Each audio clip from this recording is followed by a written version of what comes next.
Amaka went back inside and changed into trousers and a hoodie. She pulled her bag onto her back and tied her scarf tight.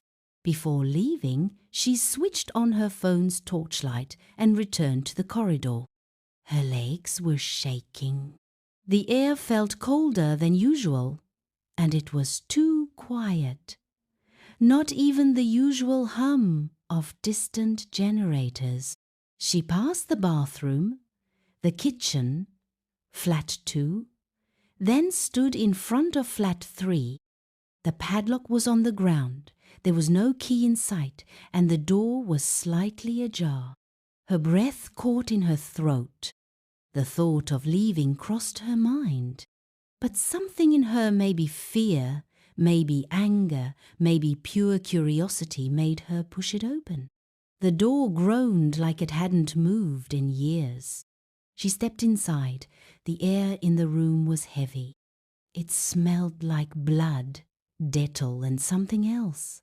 Something sour and burnt. The sitting room was empty, just broken tiles and a cracked ceiling. But then she saw the mat. It was laid out neatly in the middle of the floor. Beside it were 2 pairs of female slippers. There was something under the mat. She bent slowly and lifted the edge. She saw something, a wooden trapdoor. There was no handle, just a metal ring to pull it up. Her hands shook as she gripped it. It creaked and opened.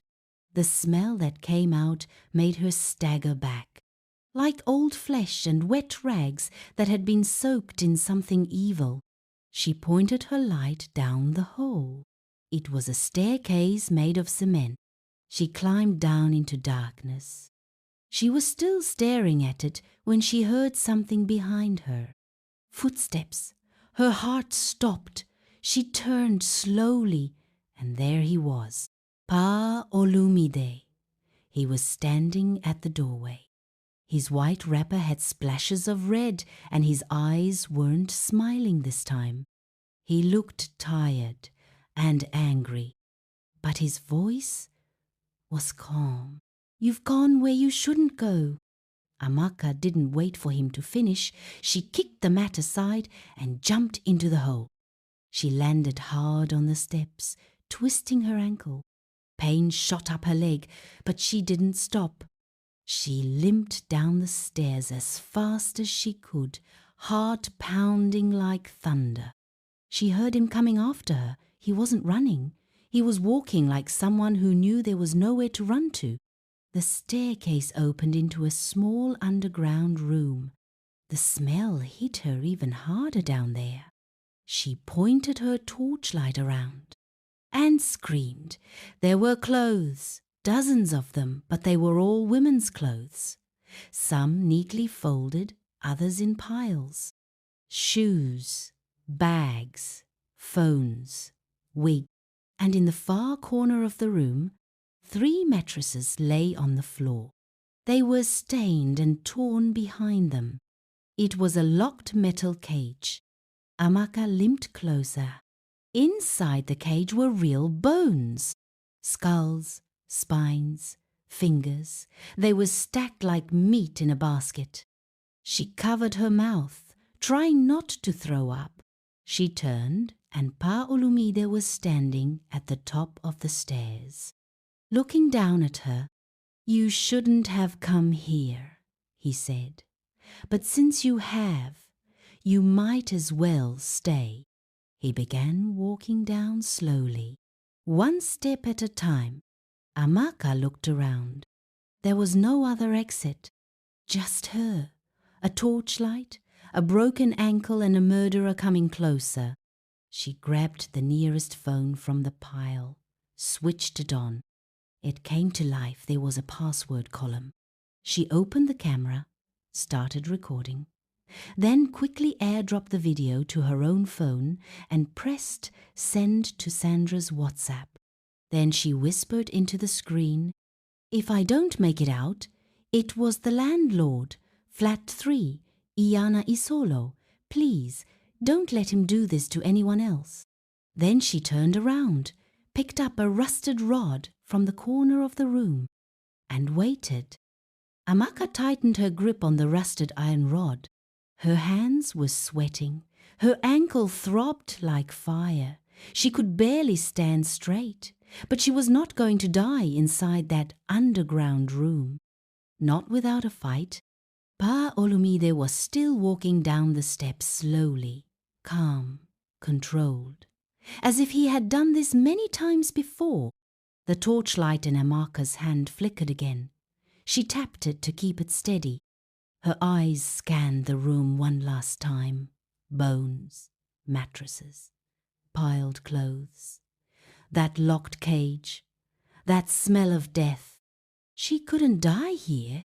She wouldn't. He took the final step and entered the room fully, still smiling, still gentle. "Young girl," he said softly, "you should have minded your business." Amaka said nothing. He took another step forward.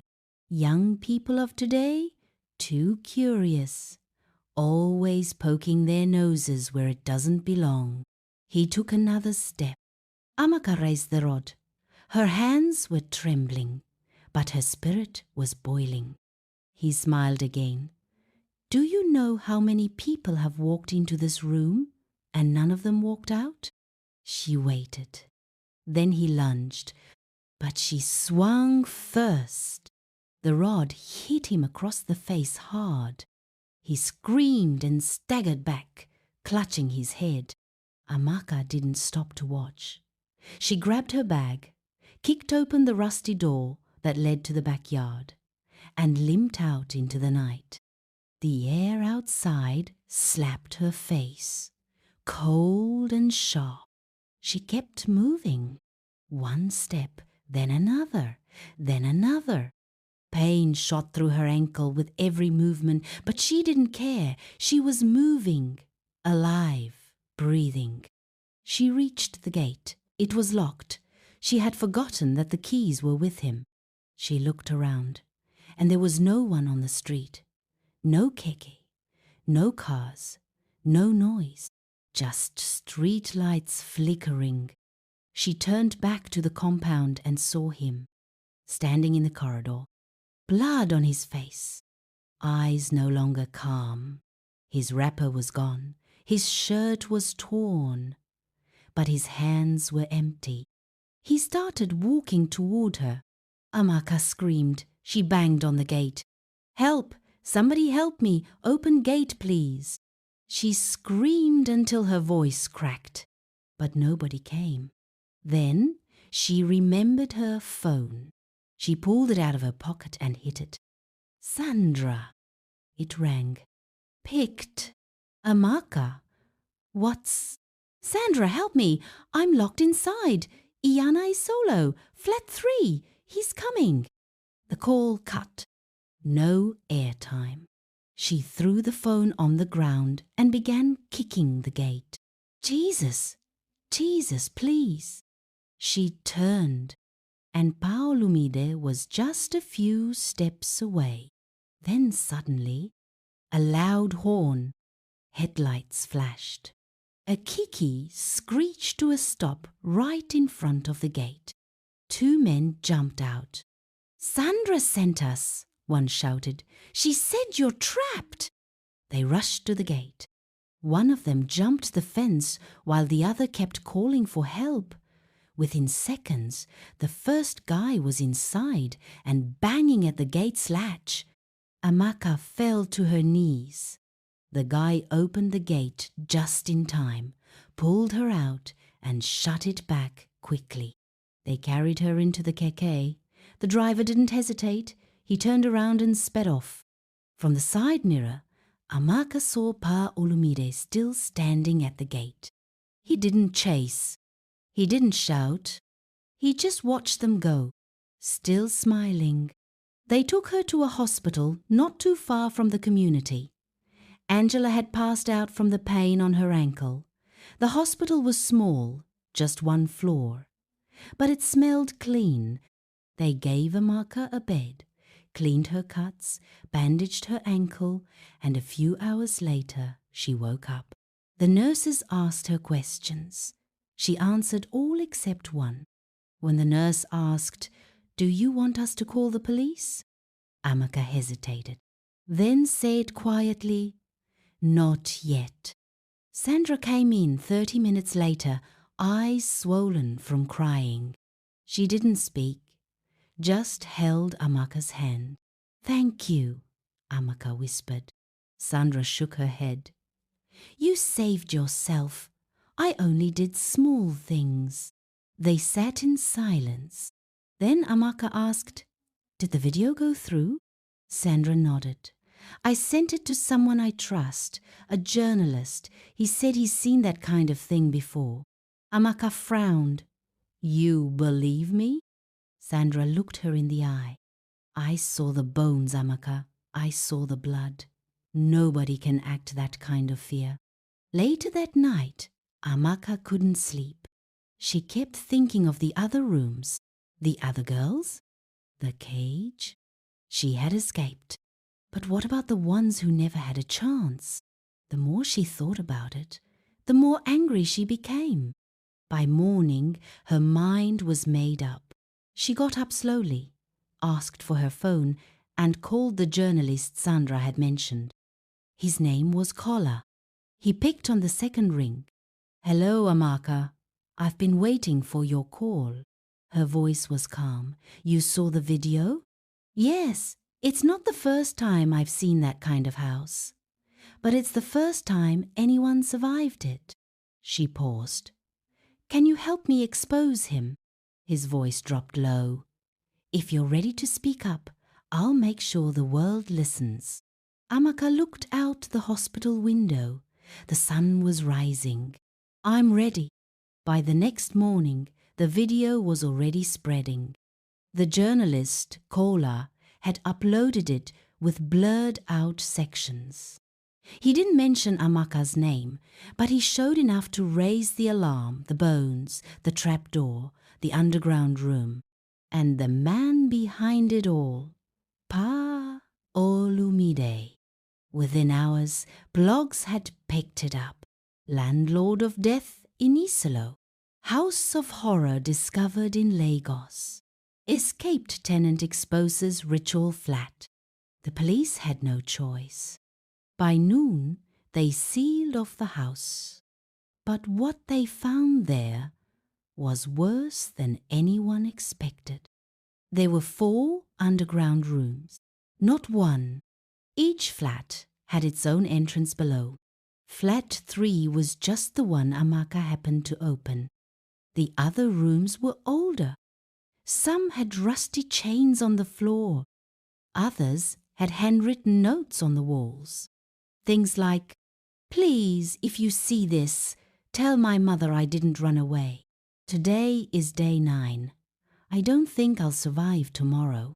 They found 9 mobile phones, 5 SIM cards, 3 passports, 2 NYSC kits, and then the worst part, a shallow grave behind the water tank, freshly covered. Inside it, they found what was left of Sola, the corper, still wearing part of his uniform. Paolumide was nowhere to be found. When they entered his flat, it looked untouched. Bible still on the table, old food in the pot. Photo of a young woman in a frame on the wall, maybe his daughter, maybe someone else's. But he was gone. No one saw him leave. No one knew if he escaped on foot or if someone helped him. Some said he had connections. Others said he was never really human to begin with. Either way, the house was sealed. And Amaka, she was safe, but not at peace. For weeks, she couldn't sleep alone. She moved in with Sandra for a while, then stayed in her cousin's house in Igbeda. But no matter where she went, she still heard the door creaking in her dreams. She still saw the bones, the cage, the ghost-like figure glided across her room. People praised her bravery online. "Thank God for your life. You saved others." You're a hero. But she didn't feel like one. She felt like someone who got lucky, like the evil had brushed past her, but might return. 3 months later, the police called. They had found a man in a small village in Ogun State, living under a fake name. No ID, just cash and old clothes. It was him. They brought Amaka to identify him. She stood behind the glass wall and looked at his face. He looked older, smaller, but it was him. Same smile, same eyes. Only this time, he looked straight at her. Like he was proud. She nodded at the officers. That's him. The case dragged on. There were no official tenant records, no birth certificates for the missing girls, no clear motive. Some families didn't want their daughters' names in the news. Some refused to believe their daughters had even died in that house. But one thing was clear, Amaka's video saved lives. Other women came forward. A mother from Ilorin whose daughter vanished after getting a job in Lagos. A sister from Onitsha who had been searching since 2019. Their cases were reopened, and even though some bodies were never found, the truth had cracked open like dry wood. And Pa Olumide? He refused to speak. Not a word. Not during arrest. Not in court. Not even during psychiatric evaluation. He just sat and smiled. The house was demolished. Amaka didn't attend. She couldn't. But Kola did. He sent her a photo. A bulldozer crushing the wall. The trapdoor in pieces. Dust in the air. And a small quote he typed under it. Where death used to hide, light has entered. She stared at the image for a long time, then deleted it. It took months, but Amaka slowly began to live again. She enrolled in an online fashion course. I started learning how to sew. She smiled more, slept better. One night, Sandra made pepper soup and said, "You're healing, girl. I can see it." Amaka nodded. Then I looked at her phone. Sandra noticed. "You okay?" Amaka whispered. "The number just called me." Sandra frowned. "Which number?" Amaka turned the screen so she could see it. A number with no name, no display picture, just one message. "The chair you used to block the door." I moved it again.